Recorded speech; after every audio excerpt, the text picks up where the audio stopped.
Hey, this is Rosh, and this is my basic tutorial on Power Editor for Facebook. If you want to advertise on Facebook, you need to use Power Editor, especially if you're serious about your advertising. Now, there are three ways to advertise on Facebook, and that is, of course, boosting posts. You also have the Ad Manager for Facebook. But if you're serious, if you're really serious about doing it right, you should be using the Power Editor. And I'm going to go over the basics of Power Editor and share with you some of my thoughts related to advertising along the way.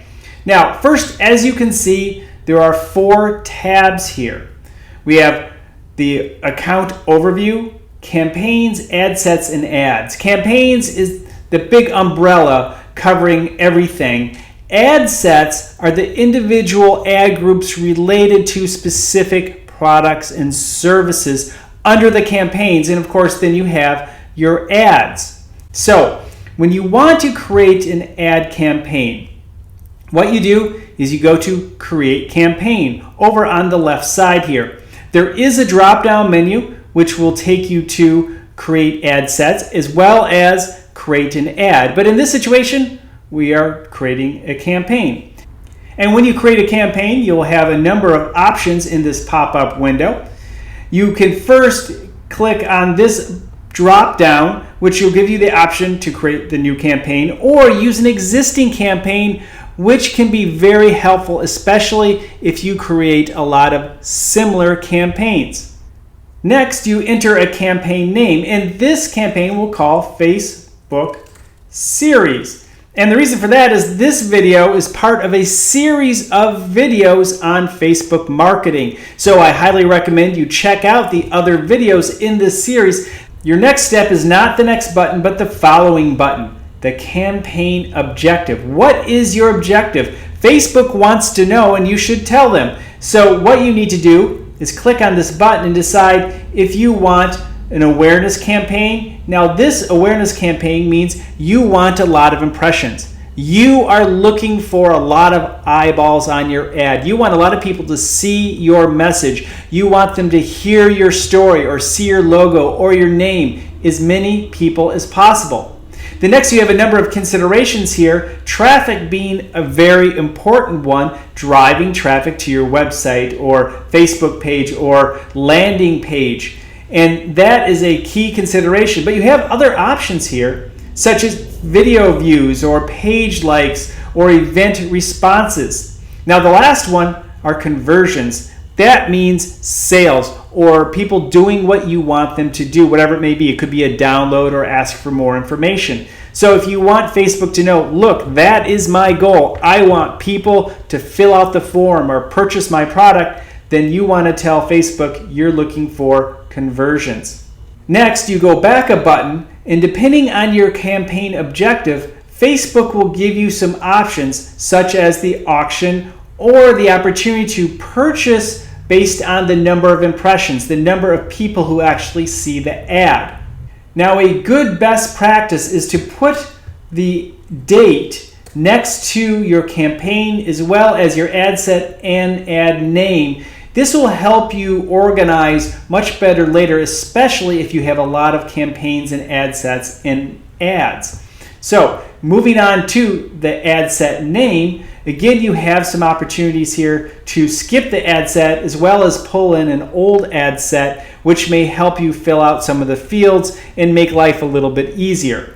So the ad set name, this one we can call Facebook. We'll call it ad set name, why not? And then put the date. And the next, we want to create a new ad, and then we can call it Facebook Series Ad. And again, we'll put the date.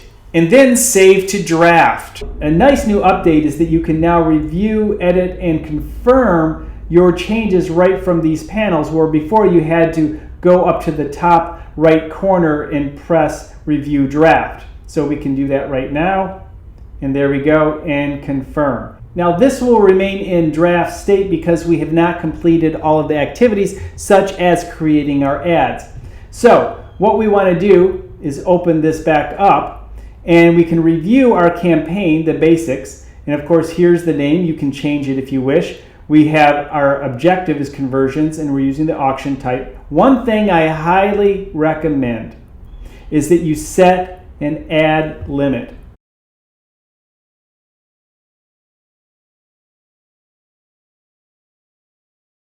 You will not go over your limit. In other words, you will not find out that you owe Facebook a lot of money because you've made an error. This is a very nice backstop for you, just to make sure.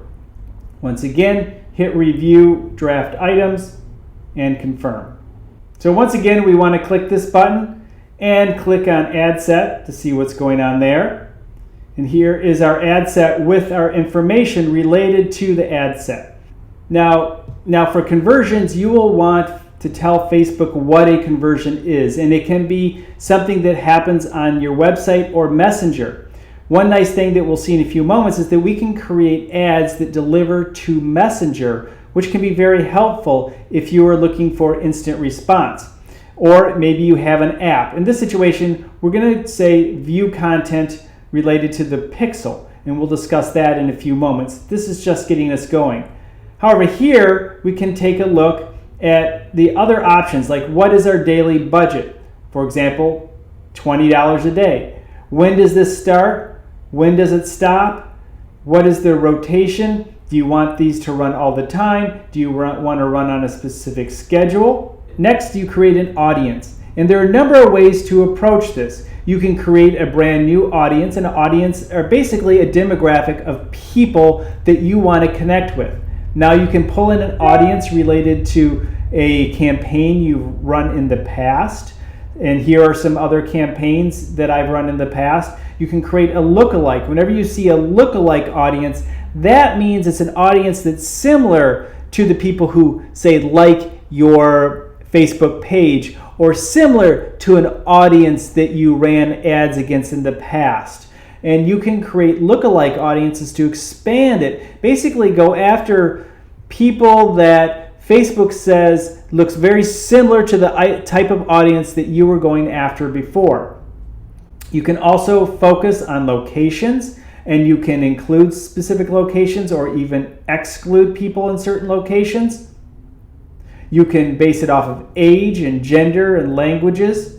You can target based on demographics and interests. So what are the interests of the people that you are trying to target? How about the pages or the companies which are your competitors? Maybe you can put their name in here and find similar audiences related to them. That technique can actually help you advertise to your competitors. And then you save your audience here. Then give your audience a name. Here we'll call it Facebook audience. And then we will save and review draft. Now, the last thing we have to do is there's one thing left, and we have to create an ad. So we'll confirm that. We'll go back to this button here, and we'll go to ads. In the ad, you need to decide if you're going to connect with a Facebook page. If you want your ads to display in the news feeds, you'll need to have a page to sponsor it.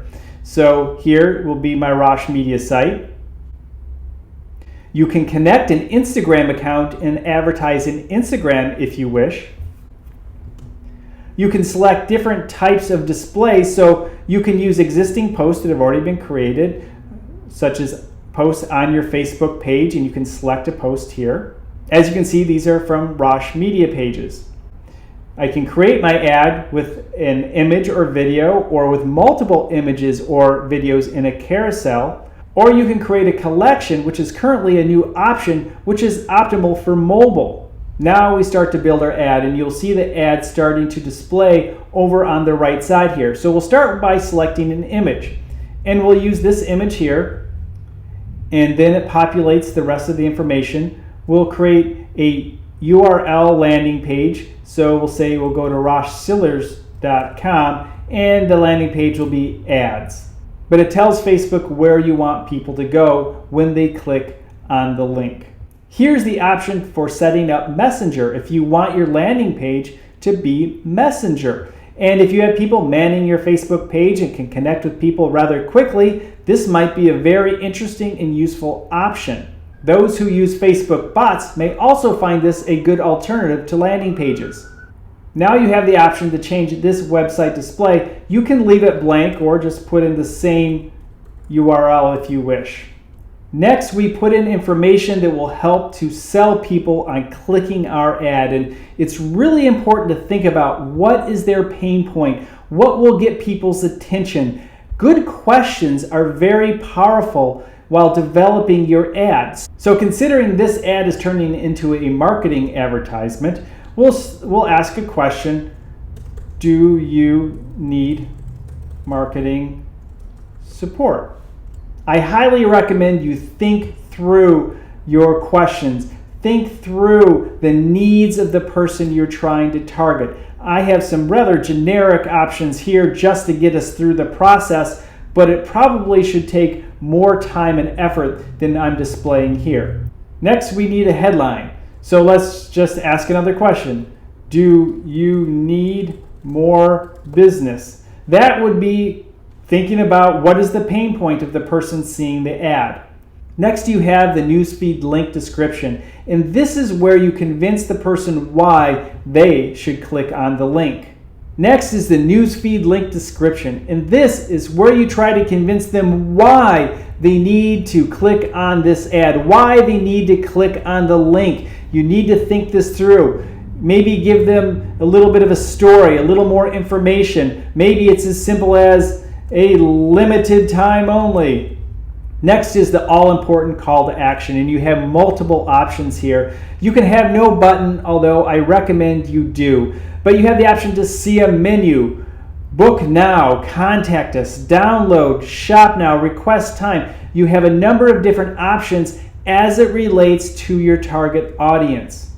Next, as mentioned before, you need to make sure you have the pixel installed on your web pages.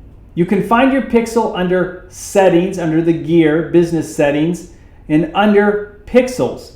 And there you'll be able to create a new Facebook pixel. Don't forget to review draft items to get the campaign moving, so Facebook has the opportunity to review everything. Once Facebook begins to deliver your ads, you will see the results here. And that is the basics of Power Editor. Hey, if you enjoyed these videos, make sure you take time to subscribe to this channel, and don't forget, check out the other Facebook marketing videos in this series.